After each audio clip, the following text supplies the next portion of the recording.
40 feet of rusted steel sitting in a weed-choked lot outside Fresno, California. A shipping container that hauled furniture across the Pacific Ocean for 15 years before a dented corner post got it pulled from service. The shipping company wanted it hauled away as scrap.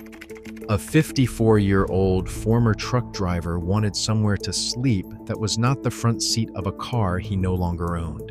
He spent about $250 turning that steel box into a home, but the first night he slept inside it, something happened at 3 in the morning that almost drove him back out to the sidewalk. And what it was and how thousands of people like him learned to beat it is a story most of America has never heard. The scale of the problem explains why anyone would look at a steel box and see a bedroom. The most recent federal count documented 771,480 people experiencing homelessness on a single night, the highest number ever recorded, and roughly a third of them were completely unsheltered. Meanwhile, one unit of traditional affordable housing now costs over $300,000 to build, and in California, that number can pass 600,000. While the waiting lists grow, America's ports and rail yards are quietly stacking up one of the largest surpluses of weatherproof structures on the planet. A standard shipping container is an engineering marvel that most people never think about. Corten steel walls designed to survive salt spray, hurricane winds, and being stacked 9 high on a cargo ship in the open ocean. A wooden floor rated to hold 60,000 pounds. A door that seals tight enough to keep out rain, wind, rats, and anyone who does not have the key. Shipping lines retire these containers constantly. Units with cosmetic rust or a cracked corner casting get pulled from certified service because they can no longer be stacked on ships, even though they remain perfectly sound on the ground. The good ones sell for a few $1,000s. The ones dealers call scrap condition often get given away to anyone willing to haul them off because storing them costs the yard money every single month. Farmers outside Bakersfield have rusted containers sitting in fields they would happily see disappear. Warehouse owners in Oakland have old units eating up parking spaces. Word of that surplus traveled through homeless communities, the way survival knowledge always does, and a pattern emerged. Find a container someone wants gone, and a scrap of land where nobody will complain, and the container itself might cost you nothing at all. But here is the obstacle that stops most people before they ever sleep a single night inside one.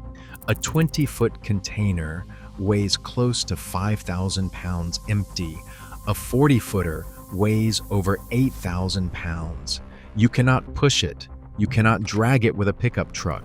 Moving one requires a tilt bed truck or a crane, and hiring either costs several $100s, which is several $100s more than most people in this situation have. So the hauling problem gets solved the same way everything else in these communities gets solved, through favors, barter, and patience. The truck driver outside Fresno spent 3 weeks finding his ride. He finally traded 2 full days of yard labor to a local towing operator who owned a tilt bed, loading scrap and sorting parts in exchange for one 40-minute haul. Others wait for a container that is already sitting where they need it, which is why farmers' fields and the backlots of closed businesses have become the neighborhoods of this hidden housing market. And that haul, however you manage it, is a decision you make exactly once. Wherever that box gets set down is where you live now. There is no moving a container home when the neighbors complain or the landowner changes his mind, which is why the smart ones spend longer choosing the ground than converting the box. Somewhere with a property owner's quiet blessing, out of sight of the road, within walking distance of water.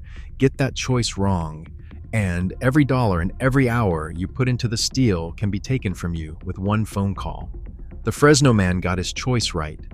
A farmer he had once hauled produce for let him set the container at the back of a fallow field, behind a windbreak of eucalyptus trees, in exchange for keeping an eye on the equipment shed.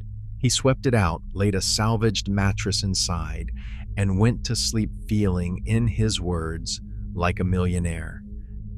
Then came 3 in the morning. He woke to what sounded like rain. He reached for the door, confused, because the forecast had been clear. It was not raining outside. The ceiling was raining on him from the inside. Container dwellers call this steel rain, and it is the single biggest shock waiting for anyone who be into a metal box.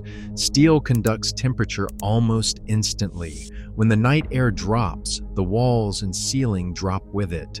Meanwhile, a sleeping human body releases warm, moist air with every single breath, all night long.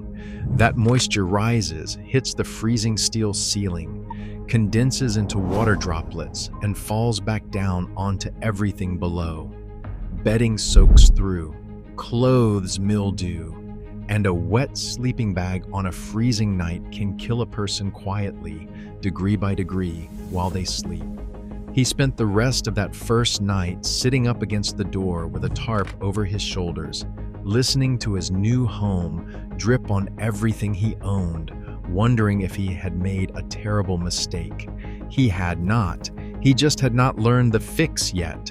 The solution that spread from camp to camp across the Central Valley cost almost nothing. The walls and ceiling get lined with corrugated cardboard salvaged from behind appliance stores, always with a 1-inch air gap between the cardboard and the steel. That trapped layer of dead air is the actual insulation, the same trick I broke down in the storage unit video, and it keeps the inner surface warm enough that moisture never condenses on it at all. Free pallets under the bed handle the cold, wicking up through the floor, and for the coldest nights, dwellers hang blankets to close off a small sleeping pocket at one end because a resting human body puts out about as much heat as an old light bulb, and in a small enough enclosed space, that alone is a furnace. One man near Stockton described touching his lined ceiling on a frozen January morning and feeling something close to room temperature, while the bare steel door frame a few feet away was covered in frost. But every warmth trick comes with one rule that gets taught before anything else, because getting it wrong is lethal. The container can never be fully sealed. A steel box is airtight by design, and a person breathing inside a sealed space builds up carbon dioxide within hours. The first symptom is a headache that clears the moment the door opens. The last symptom is not waking up. So every long-term dweller maintains a permanent vent, usually a wedge holding the door cracked at the top, or a small mesh-covered hole cut high on one wall. 2 inches of open airflow always, no matter how cold it gets. That vent hole raises a question visitors always ask: why not cut windows? The answer is a lesson in trade-offs. Cutting steel takes an angle grinder and hours of brutal work, and every opening you cut is a hole that leaks heat in the winter, invites rust at the raw edge, and gives a thief a way in that the factory door never would. So most dwellers leave the shell intact and live by lamplight and the open door. A few of the more established ones cut one small high window and frame it with salvaged glass and silicone, but the veterans of this life will tell a newcomer the same thing every time. The sealed steel is the whole point.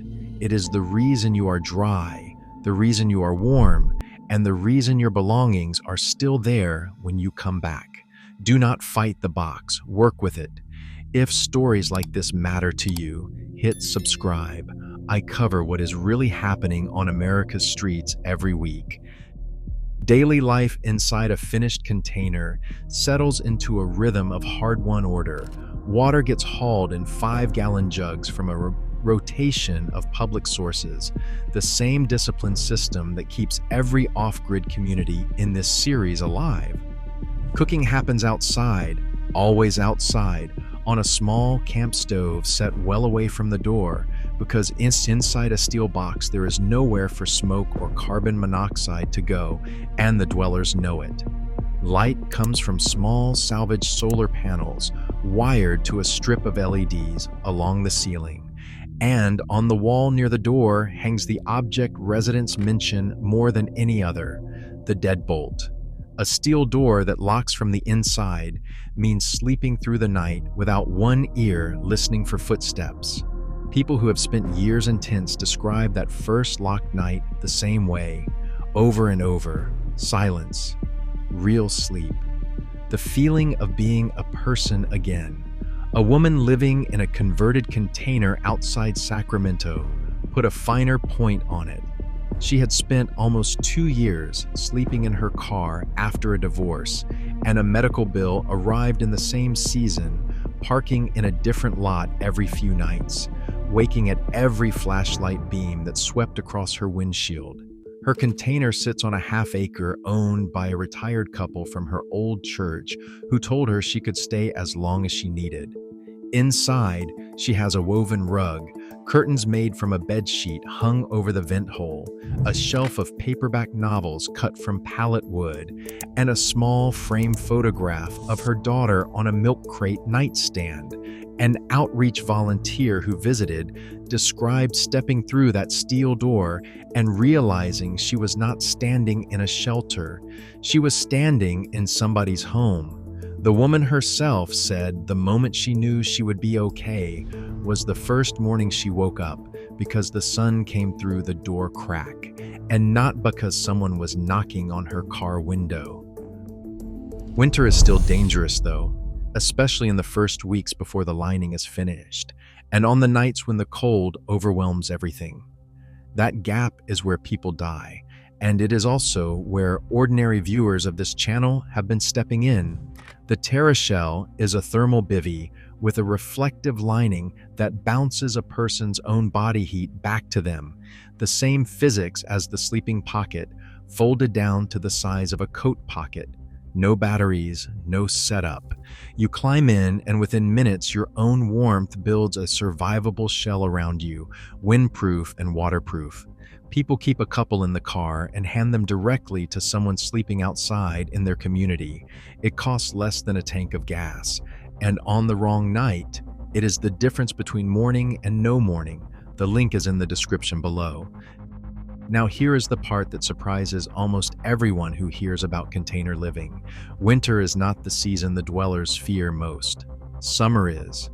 A steel box sitting in direct July sun in the Central Valley or Arizona becomes an even, and the interior can climb past 120 degrees by mid-afternoon. Cardboard insulation does nothing against that. The heat radiates down from the ceiling like an open broiler, and unlike the cold, you cannot layer your way out of it. So the Ingenuity started all over again, and what these communities figured out reads like a field manual written in sweat. The first move is shade. A tarp stretched 2 feet above the container roof creates a ventilated air gap, so the tarp absorbs the sun instead of the steel, and that alone can drop the interior temperature 15 to 20 degrees. The second move is cross ventilation, opening the vent on one end and the door on the other every evening, so the day's trapped heat flushes out in a rush you can feel on your face. The third move is scheduling. Residents in the hottest regions simply invert their entire lives, sleeping through the brutal afternoon hours in whatever outside shade exists, then cooking, cleaning, and organizing at night when the steel finally cools. And then there is the man in the Coachella Valley who changed things for everyone around him. He got his hands on a few gallons of donated white paint and coated his entire container roof, then checked the result with a cheap thermometer he bought at a dollar store. 11 degrees cooler inside by mid-afternoon from paint. He did not keep the discovery to himself. Word spread through the surrounding camps within weeks, and he now repaints roofs for other container dwellers in exchange for canned food. Visitors to the area describe rows of steel boxes with bright white tops scattered across the brown fields, each one a few degrees closer to livable because one man ran an experiment with a thermometer and then gave the answer away for free. That giving away is the quiet engine behind everything in this video. A warming center worker in the Central Valley described watching a man who had lived in a container for 3 winters sit down with a newcomer, a kid in his 20s who had just gotten his first box hauled onto a friend's property, and walk him through it all unprompted. The cardboard gap, the 2-inch vent, the reason his ceiling would rain on him if he skipped either one. The kid took notes on the back of a fast food bag. None of this knowledge came from a manual or a government pamphlet. Every piece was figured out through trial and error by someone with everything at stake, and then handed to the next person who needed it, the same way an experienced neighbor might teach you to winterize your pipes. There is upkeep too, because steel does not forgive neglect. Rust is the slow enemy. A scrap condition container already has thin spots, and every rainy season eats a little deeper. So dwellers patrol their roofs the way homeowners patrol their gutters, patching soft spots with roofing tar, wire brushing rust blooms before they spread, keeping tarps staged for the day a seam finally gives. A well-tended container can outlast the person living in it. A neglected one can develop a leak that ruins everything inside in a single storm. The people who last in this life treat the box like what it is, not a temporary fix, a home that has to be maintained like any other. And in the last few years, the people who write the budgets finally noticed all of it, because the container idea scaled up. In Midway City in Orange County, California, an organization called American Family Housing built Potter's Lane, one of the first multifamily developments in the country, constructed from recycled shipping containers, built specifically for chronically homeless veterans. 16 units of repurposed steel, each one a real apartment with a kitchen, a bathroom, heating, and a front door that locks, arranged around a shared courtyard where residents who spent years alone on the streets now sit and talk in the evenings. The container construction cut both the cost and the build time dramatically compared to traditional development. Then Los Angeles County went bigger. The Hilda L. Solis Care First Village rose near downtown using modular and shipping container construction, delivering over 200 housing units with on-site medical care, meals, and caseworkers. A traditional project of that size can take 4 to 6 years of permitting and construction. This one went up in a matter of months. The same steel boxes that individuals had been quietly converting in vacant lots for $250 were now being stacked by cranes into official city-backed housing. The grassroots idea traveled all the way up. It needed to, because the legal ground under unofficial container dwellers stays thin. Living in a container on land you do not own violates zoning and occupancy codes in virtually every jurisdiction, and even a landowner's permission does not make a converted container a legal dwelling in the eyes of a county inspector. The Supreme Court's 2024 ruling in Grants Pass gave cities the green light to fine and jail people simply for sleeping outside, even when no shelter beds exist. A converted container can be red tagged and hauled away with everything inside it, and the person who spent months lining those walls has no more legal claim to it than a tent on a sidewalk. For the people living in them, that knowledge sits in the back of the mind every single day. One complaint, one inspection, one notice taped to the steel door away from starting over with nothing, which makes what they build anyway all the more striking. Think about what a $250 conversion actually represents. A person handed a rusted box the global shipping industry threw away, who looked at it and saw walls, a ceiling, a lockable door, and a future, who solved condensation physics with free cardboard, who learned to heat a room with a heartbeat and cool one with a paintbrush, who traded 2 days of labor for a 40-minute haul and chose the ground under their home more carefully than most of us choose anything. The federal government counts 771,000 people without homes, and behind that number are hundreds of thousands of individual acts of refusal, people refusing to accept that concrete is where their story ends. The truck driver outside Fresno still lives in his container behind the eucalyptus windbreak at the back of that fallow field. The cardboard lining is on its third winter. He has a small garden in buckets along the sunny side, a white painted roof, and a hand-lettered sign wired to the door that a visitor photographed last year. It reads, "This is a home, not was, not could be, is." The video on screen right now goes inside the $60 storage units that homeless Americans secretly turned into hidden homes, where this whole survival system began. Click it, and I will see you there.